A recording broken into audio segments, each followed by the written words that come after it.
where things take an inappropriate turn in that way. I've never been in that situation. But I am aware that this does happen. It does. Well, of course. Absolutely. It's a little too, a lot of people are like, the kids are out, or I don't know what's going on in people's marriages, nor am I trying to judge them. The bottom line is, Scott, your wife, Sherry, she isn't saying that she wants to get involved in this stuff. She's just like, whatever goes, let's ride with this for a while until it gets really uncomfortable. And you guys make a pact. Have a safe word, but don't make it be pineapple, okay? Any other word. But here's the good thing. They're both on the same page. Scott, what if your wife wanted to explore and you didn't? So I already think they're winning because they're if you turn down the swing, you're not going to come off as rude. No. They're not going to out you as rude. If somebody says Scott and Sherry were really rude, and you would just say, sorry, I didn't want to swing with them. And also, you have the high ground here. And also, too, you don't have to spread yourself too thin. Never be afraid to say no. Interesting choice of words. No. What do you know about the cuckold scene? That's a different scene. You want to explain what cuckolding is? No, I don't even. I think cuckolding is when the husband wants to watch the wife with another dude. Oh, my Lord. It happens, and we're not judging. I know. I'm not judging, but that's a thing in suburbia.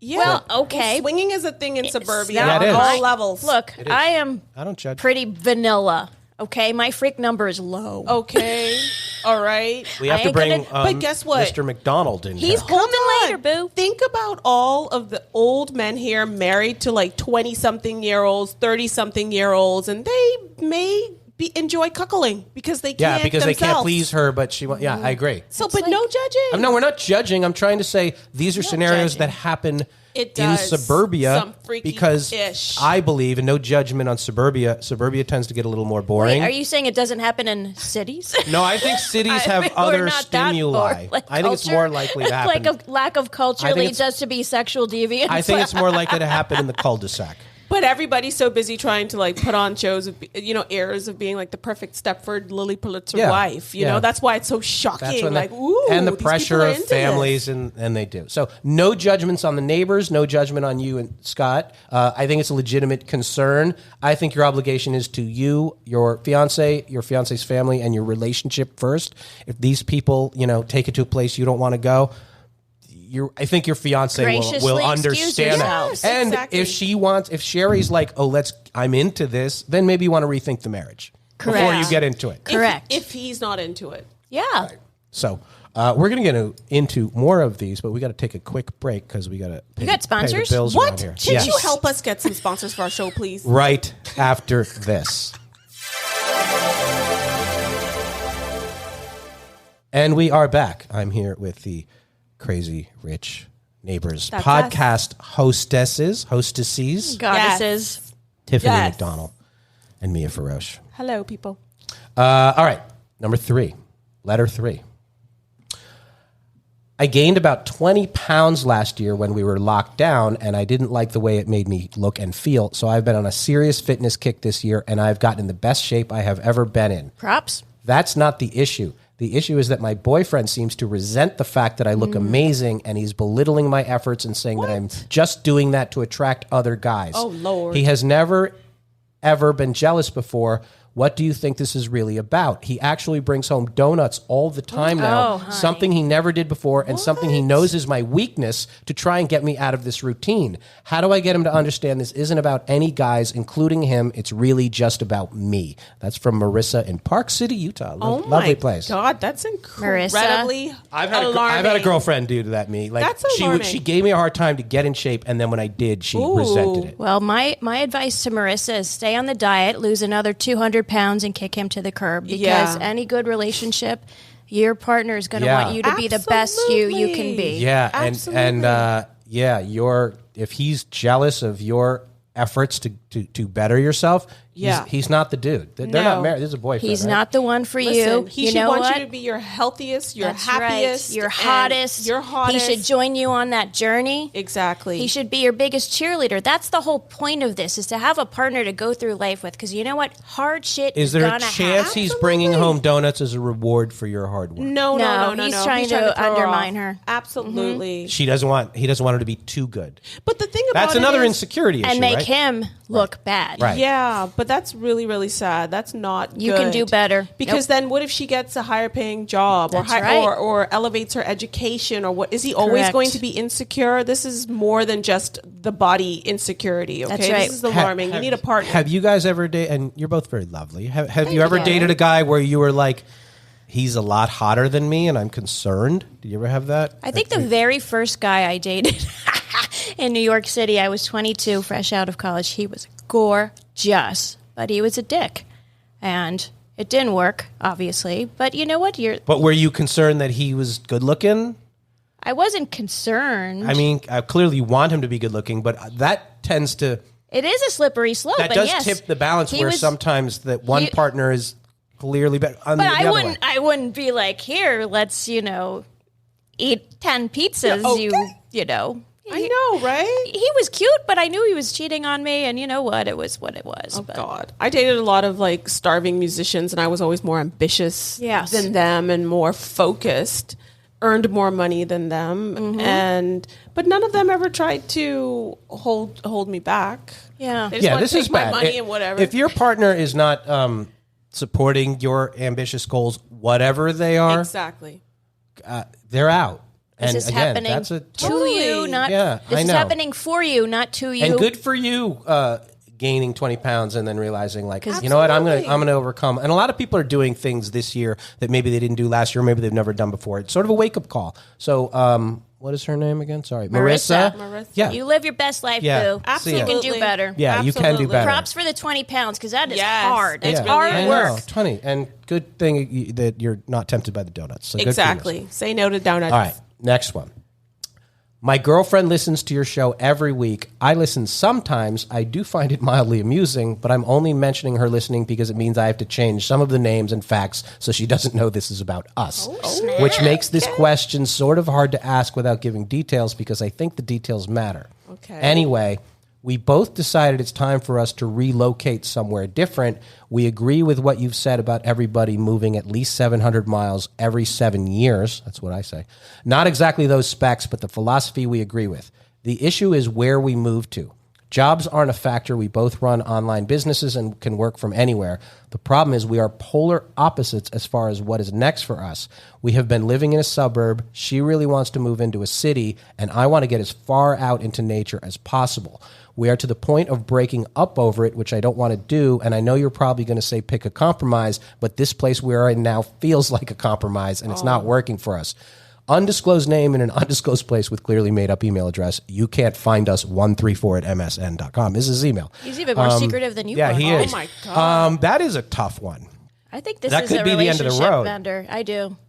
That sucks, though, because you could move somewhere and no matter where. See, I am on the side of if you're happy in a relationship, I think you should go anywhere. No, because I was ripped out of the bosom of New York City many years ago to go live on a tiny island, and I'm a city girl, and that tiny island. What does that mean? We moved to Bermuda. Oh yeah, I knew that. That's not a tiny island. It's 22 miles long by 2 miles wide. From New York City to that, it's small. Okay, so I understand this problem. Okay. It crushed my soul and my spirit because there was very little artistic outlets.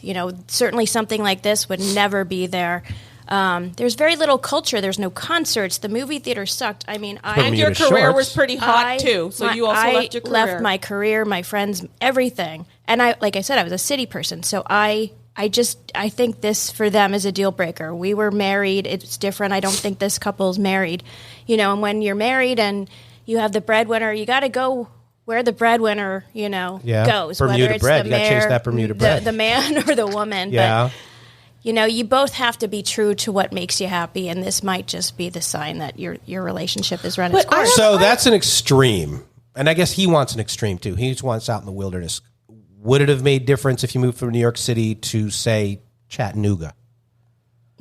Oh, Lord. No offense to anybody in Chattanooga. That would not have worked either. I'm very happy here because a remote island, and that's not. I mean, it's Bermuda. It's not that you move to a place off of Fiji somewhere, but it's still it can be isolated. You do get the island fever. How long before you say I'm out of here? Well, he was my husband. We were newly married. I loved him to bits. luckily I knew that was not forever. So, that certainly is a different mindset, but still it was just so. When I was a kid, we moved to Paris for a few years. And I remember after maybe 2 years, my mother was willing to get divorced over it. She's like, really? I do not want to be in a foreign country with 3 kids anymore. I don't like this. Wow. I think the solution was my father continued to commute over there. We came back to the States, but it was it wasn't like, oh, I got my loved one in my family. And it's like, I think whatever I could do that, not everybody could. But I think the stimuli that makes you who you are has a lot to do with, and that is a bit, moving inner city or remote, I think you have to slowly ease into one of that. Because this is where we are now. You got Miami 40 miles away. Exactly. You can ease into it. But if he wants to go off on, the middle of Idaho somewhere. But it sounds like she's getting her way now where they're located. Well, it sounds like a suburb, and a suburb has to be near a major city. Yeah, so I don't know if it's her way now. It's I would wonder now what she's not getting out of the suburb that she wants to move into the city. But also, too, I believe that... Right? Yeah. That's odd. Yeah. I can see you want to getting away from it all. If you're happy in a relationship, what do you need the city for? Yeah, but the thing about it is that's my point. If you're with somebody you love, sometimes you have to make sacrifices, but obviously they're not moving because of a family member dying, like how we had to move to a small town in Germany when my husband's father got into an accident. We packed up everything and moved, to this small town. But I believe, if you love each other, home is where you are. And you can live anywhere for a year, 2 years. Well, things go by really, really when you quickly. know it's not forever, and it's different. And if you have a reason for being there. It can, and a lot of the moves... I think if you're not in a relationship and you want to shake things up, move. If you're in a pretty good relationship, that change could throw off a lot of the equilibrium. Now, a good relationship should be able to find their beach anywhere. They should find their routine anywhere. Yes. I get that. But if she needs a different kind of stimuli than you might just be at different places in life now. Exactly. And this could be your fork in the road, and this is it. Or what I did in Bermuda is I left every month, and I went back to New York. Yeah, I think could they do if they can work from anywhere? Why can't you do half and half? Or why can't he find an outdoorsy woman that wants to live in the same environment and do these outdoorsy things that's the on problem. A daily basis? It's tough to find the woman out in the middle of nowhere, and it's tough to grab a woman from the middle of somewhere and drag her to the middle of nowhere. That is true. So I think the compromise here is if you can both work from wherever, and it can't be that remote because you need Wi-Fi there. True. You can't find this fella, and you alternate. You go by seasons or something like. We're going to spend 3 months here and see what fits. Or you let her go on a couple weekends by herself to do the city stuff, and you would be surprised at how many people are like, oh my God, I would hate living there, and then they love it. Yeah, exactly. A lot of people are like, oh, I would never live in New York City. They would love it. I would never live in Texas, and they love it. Right. So you don't know. So I think rather than flip a coin, which is risky, I think you try both out for a couple of years and see how that does your relationship. And try to kind of join forces with the hobbies. Is it that he's a hiker? Or, is he a mountain biker? Right, find your tribe. Yeah. But if you're not willing to try, then guess what? Say bye. Break up. So we think that's the answer. Yes. I mean, it's very convoluted, but I think that's right. Okay. Next one. I don't think we helped. Next one. Oh, this is a good one. Uh-oh. We were supposed to get married last year. It got postponed, even though it was a small ceremony with just a few friends and us. So now we were ready to do it, but my bride-to-be suddenly went from being okay with our initial plans to wanting a giant wedding with 300 people and all the normal traditions. I don't want that, but that's not the issue. The issue is that this will be her third marriage. I'm fine with her being divorced twice previously. I'm divorced once myself. But I think not only is the sudden change bizarre, I do think it's bizarre to have a traditional wedding when it isn't your first or even your second. I mean, I don't care if she wears white, but her sudden interest in all the traditional stuff, the tossing of the bouquet and the first dance and all the things she said never mattered to her, what is that about? And her first marriage did have all those things, so it's not like she never had them. That was going to be my question. Yeah. I was going to say, if she never had it, I could see the appeal, but if you've been there, done that. Or maybe she believes this is finally the one. And I want to celebrate. I want to make it as big and celebratory as possible. I think you need to your point, find out the reasons. Yeah. But a wedding is between two people. Yes. There has to be a compromise. I would not want to have a wedding with 300 people. Dream of their wedding day. A lot of women especially. True. I think sometimes at the expense of the marriage. A lot of people are like, they look at that as the finish line. I did it. And the man's like, he doesn't really care. And again, not stereotype, but that's what we do around here. How do you feel? Like, I've done that where I've been invited to somebody's second or third wedding and we went through the exact same shit. Somebody gave